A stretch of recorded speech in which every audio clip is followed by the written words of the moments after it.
Ladies and gentlemen, 56 days and counting until the Qatar. Okay, less said about that, the better. World Cup, but yeah, World Cup is kind of the main takeaway from that one. James, I'm going to start that again. I got all fumbled over my words there. Okay, go on. 3, 2, 1. Ladies and gentlemen, 56 days and counting. Qatar 2022 World Cup begins, getting the group stages underway. And James and I wanted to just kind of dip our toe in a little bit to not the main contenders, because obviously there's a lot of teams who are going to get a lot of noise, your Brazils, your Argentinas, etc.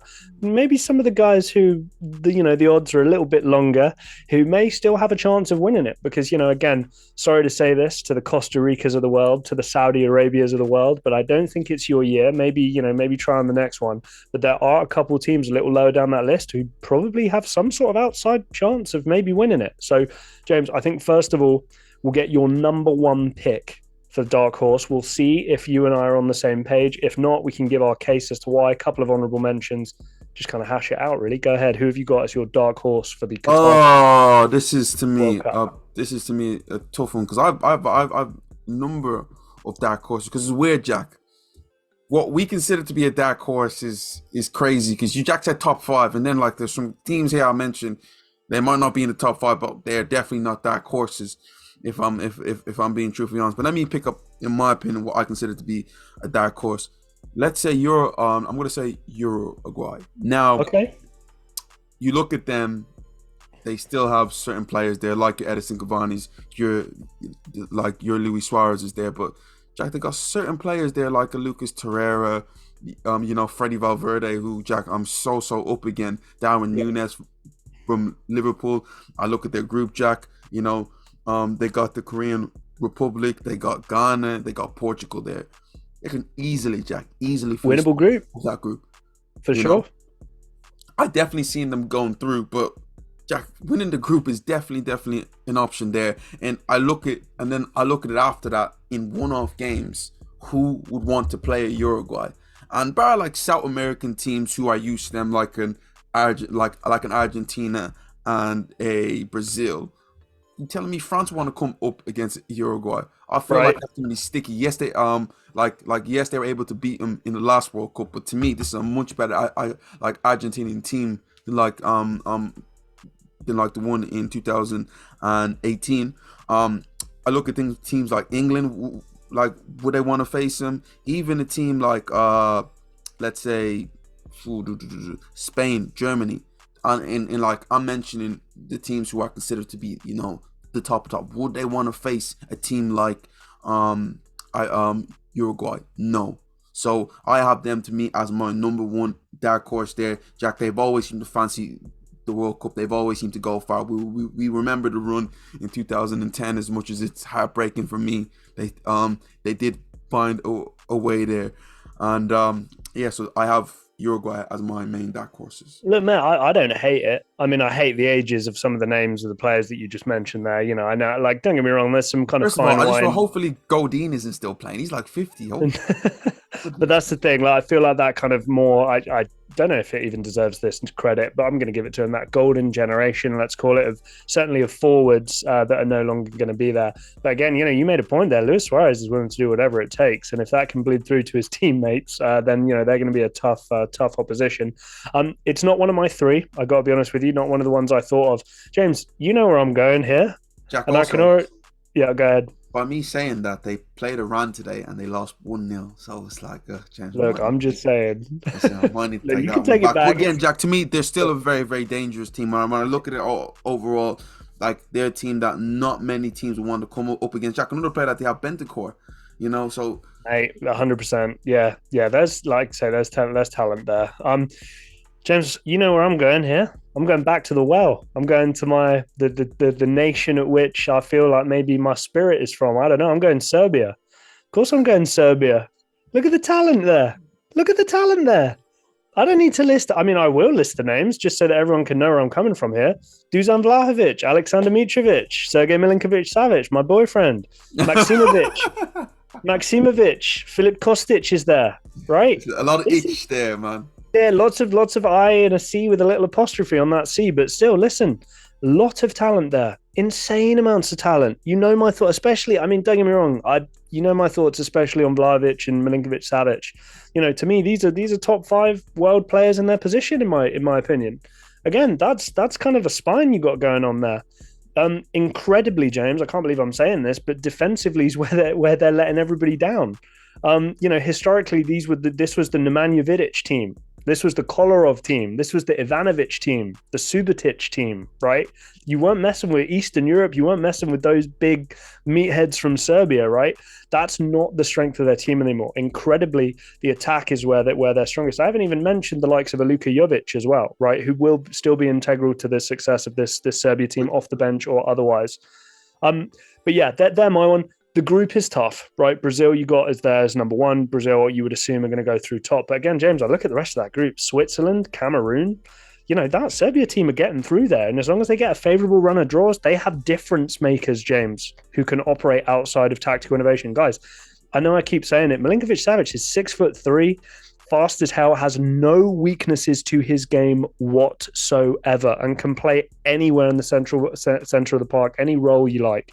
So again, you know, I'm picking Serbia. Do you know what it is?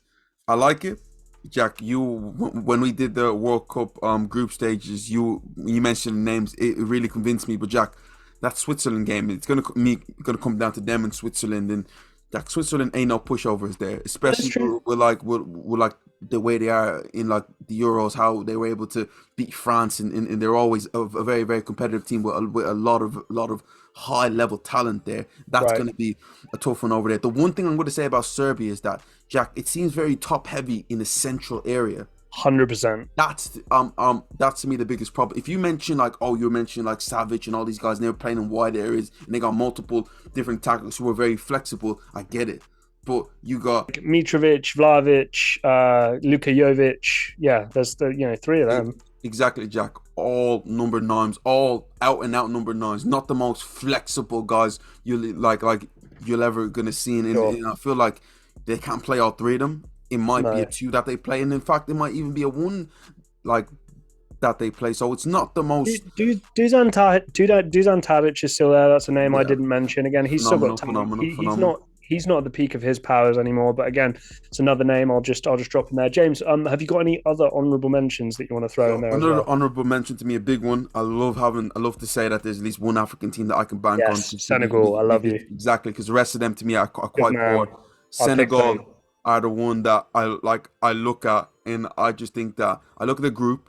Can they beat Ecuador? Can they beat Qatar? I feel like that's definite, and I think that's something that they can definitely do. I look at someone like Netherlands too.